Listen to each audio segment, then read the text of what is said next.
ಸೇಡಂ ತಾಲೂಕಿನ ಶರಣಪ್ಪ ಪರಮಣ್ಣ ಕಾನಗಡ್ಡಿ ಒಂದು ದೊಡ್ಡ ಮನೆತನ, ಪ್ರಸಿದ್ಧ ವ್ಯಾಪಾರಿ ಮನೆತನ. ಆ ಮನೆತನಕ್ಕೆ ಸೊಸೆಯಾಗಿ ಬಂದವರು ಶ್ರೀಮತಿ ನೀಲಗಂಗಮ್ಮನವರು. ಧಾರ್ಮಿಕ ಕೇಂದ್ರ, ಶೈಕ್ಷಣಿಕ ಕೇಂದ್ರವಾದ ಬಾಗಲಕೋಟೆಯಿಂದ. ಸುಂದರವಾದ ಪರಿವಾರ, ಧಾರ್ಮಿಕ ಮನೆತನ.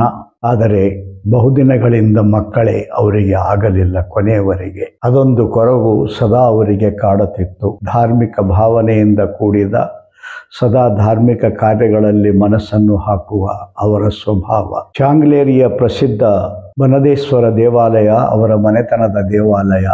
ಆಗಾಗ ಹೋಗಿ ಆ ದೇವರಿಗೆ ಮೊರೆಯಿಟ್ಟದ್ದುಂಟು. ಅದರ ಹಿನ್ನೆಲೆಯಲ್ಲಿಯೇ ಮುಂದೆ ಮಕ್ಕಳಾಗುವುದಿಲ್ಲ ಎನ್ನುವ ನಿಶ್ಚಯವಾದ ಮೇಲೆ ಮತ್ತು ಸ್ವಲ್ಪ ಮುಂಚೆಯೇ ಶರಣಪ್ಪನವರು ವಾಸ ಆದ ನಂತರ ಆದರಣೀಯ ನೀಲಗಂಗಮ್ಮನವರಿಗೆ ಸೇಡಂದ ಪ್ರಮುಖರಲ್ಲಿ ಅವರಿಗೆ ಆಶ್ರಯ ಕೊಡುವ, ರಕ್ಷಣೆ ಕೊಡುವ ಒಂದು ಜವಾಬ್ದಾರಿ ಇತ್ತು. ಅಂಥ ಕಾರ್ಯವನ್ನು ಮಾಡುವಾಗ ಈ ಕಾನಗಡ್ಡಿ ಇವತ್ತೇನು ನಾವು ಕಲ್ಯಾಣ ಮಂಟಪ ಅಂತ ಕರಿತೀವಿ, ಇದರಲ್ಲಿ ಅನೇಕ ಸಮಾಜಮುಖಿ ಕೆಲಸಗಳು ನಡೀತಾ ಇದ್ದವು. ಒಂದು ದಿನ ಇದ್ದಕ್ಕಿದ್ದಂತೆ ನಾನು ನನ್ನ ಈ ಆಸ್ತಿಯನ್ನು ಒಂದು ಟ್ರಸ್ಟ್ ಮಾಡಿ ಜನಹಿತದ ಕೆಲಸಕ್ಕೆ ಕೊಡಬೇಕಂತೀನಿ ಅಂತ ನನ್ನ ಭಾವನೆ ವ್ಯಕ್ತ ಮಾಡಿದ ಮೇಲೆ ಅದರ ಪ್ರಕಾರ ನೀಲಗಂಗಮ್ಮ ಶರಣಪ್ಪ ಸಜ್ಜನ್ ಶೆಟ್ಟಿ ಕಾನಗಡ್ಡ ಟ್ರಸ್ಟ್ ಅಂತ ಹೇಳಿ ಒಂದು ರಿಜಿಸ್ಟ್ರೇಷನ್ ಮಾಡಿ ಮತ್ತು ಊರಿನ ಮತ್ತು ಬಾಗಲಕೋಟೆ ಅವರ ಪರಿವಾರದ ಅಲ್ಲಿಯ ಗಣ್ಯರಾದ ವೀರಣ್ಣ ಚರಂತಿಮಠರು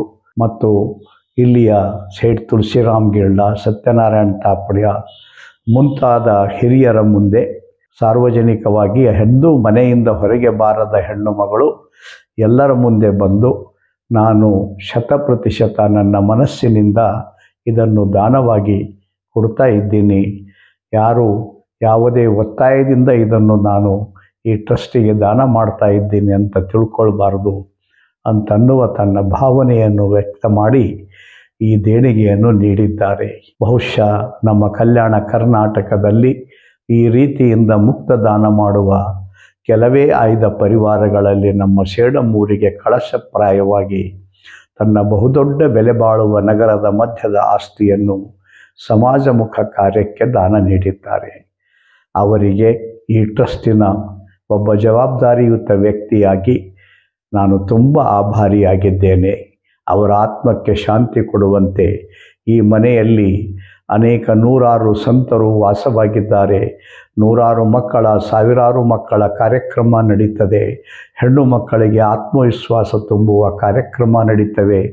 ಜೊತೆಗೆ ಸಮಾಜದ, ಸಾಹಿತ್ಯದ, ಜನಹಿತದ ಕಾರ್ಯಕ್ರಮಗಳ ಮುಖಾಂತರ ಆಗಾಗ ಮಂಗಲ ಕಾರ್ಯಗಳು ಸಹ ಇದರಲ್ಲಿ ನಡೆದು ಆ ತಾಯಿಯ ಆತ್ಮಕ್ಕೆ ಶಾಂತಿ ಕೊಡುವ ರೂಪದಲ್ಲಿ ನಡೀತಾ ಇದೆ.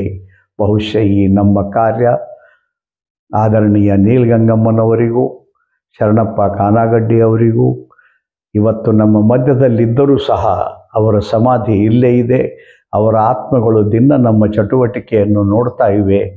ಅದರ ಮುಖಾಂತರ ಒಂದು ರೀತಿ ನೆಮ್ಮದಿಯಿಂದ ದೈವೀ ಶಕ್ತಿಯಲ್ಲಿ ಒಂದಾಗಿ ಆನಂದ ಪಡ್ತಾರೆ ಅಂತ ನಾನು ಭಾವಿಸಿದ್ದೇನೆ.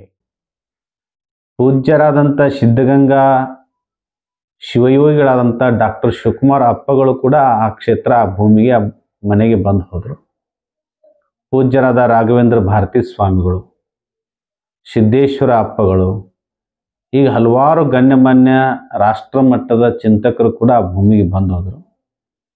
ಎಷ್ಟೋ ಮಂದಿ ಮಹಿಳೆಯರ ಬದುಕಿಗೆ ಅದು ತರಬೇತಿಯನ್ನು ಕೊಟ್ಟು ಸ್ವಯಂ ಉದ್ಯೋಗವನ್ನು ಮಾಡಲಿಕ್ಕೆ ಹಚ್ಚಿದಂಥ ನೆಲ ಕಾನಗಡ್ಡಿ ಅಜ್ಜಿಯವರು ಕೊಟ್ಟಂಥ ಆ ಮನೆ ಇವತ್ತು ಶ್ರೀಮತಿ ನೀಲಗಂಗಮ್ಮ ಸಜ್ಜನ್ ಶೆಟ್ಟಿ ಕಾನಗಡ್ಡಿ ಟ್ರಸ್ಟ್ ಅನ್ನುವ ಹೆಸರಿನ ಮೇಲೆ ನಡೀತಾ ಇದೆ. ಕಲ್ಯಾಣ ಮಂಟಪ ರೂಪದಲ್ಲಿ ನಡೀತಾ ಇದೆ.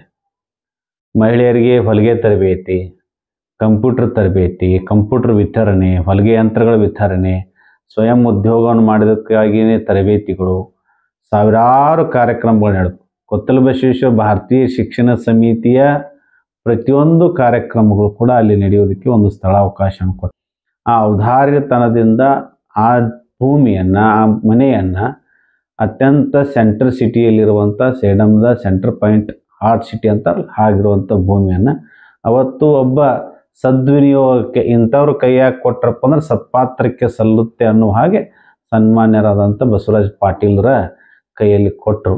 ಇವತ್ತು ನೂರಾರು ಜನರು ಕಾರ್ಯಕ್ರಮ ಮಾಡ್ಕೋತಾರೆ, ಬೇರೆ ಬೇರೆ ಸಂಘ ಸಂಸ್ಥೆಯವರು ಕಾರ್ಯಕ್ರಮ ಮಾಡ್ಕೊತಾರೆ, ಮೀಟಿಂಗ್ ಮಾಡ್ತಾರೆ. ಒಂದಲ್ಲ ಒಂದು ನಿರಂತರವಾದಂಥ ಚಟುವಟಿಕೆಗಳು ನಡೀತವೆ. ಶರಣ ಸಾಹಿತ್ಯ ಚಟುವಟಿಕೆಗಳು ನಡೀತವೆ, ಪುರಾಣ ನಡೀತದೆ, ಪ್ರವಚನ ನಡೀತದೆ, ಸಂಗೀತ ಕಾರ್ಯಕ್ರಮಗಳು ನಡೀತವೆ, ಶಿಕ್ಷಣದ ಚಿಂತನೆಗಳು ನಡೀತವೆ.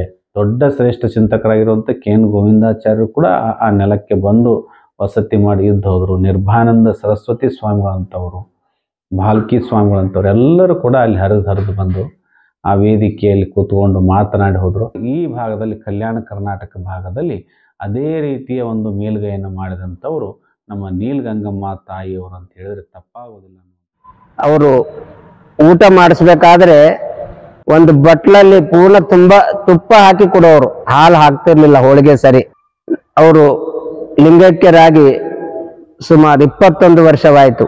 ನಾವು ಪ್ರತಿ ವರ್ಷ ಜನವರಿ 29ರಂದು 5 ದಿವಸದ ಪ್ರವಚನ ಆಗಲಿ, 11 ದಿವಸ ಪ್ರವಚನ ಆಗಲಿ, ಇಲ್ಲ ಕೆಲವು ಅನಿವಾರ್ಯ ಕಾರಣಗಳಿದ್ದಾಗ 1 ದಿವಸ ಕಾರ್ಯಕ್ರಮ ಮಾಡಿ ಪ್ರತಿ ವರ್ಷ ಒಬ್ಬರ ಅನುಭವಿಗಳನ್ನ ಕರೆಸಿ ಅನುಭವ ಏರ್ಪಡಿಸ್ತಾ ಇದ್ದೇವೆ.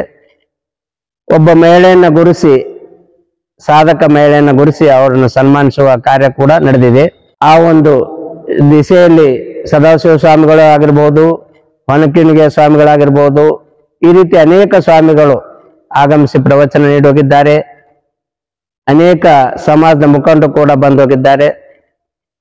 ಈ ವರ್ಷ ಶಂಕರ್ ದೇವನೂರು ಅನ್ನುವರು ಮೈಸೂರಿನಿಂದ ಬರ್ತಾ ಇರೋದು ಬಹಳ ನಮಗೆ ಖುಷಿ ಕೊಡುವಂತ ವಿಷಯ. ಅವರು ಆಧ್ಯಾತ್ಮ ಜೀವಿಗಳು. 2 ದಿವಸ ಅವರ ಕಾರ್ಯಕ್ರಮ ಈ ಒಂದು ಕಲ್ಯಾಣ ಮಂಟಪದಲ್ಲಿ ನಡೆಯಲಿದೆ.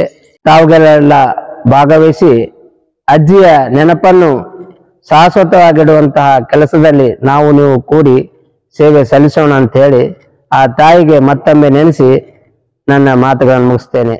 ನಮಸ್ಕಾರ.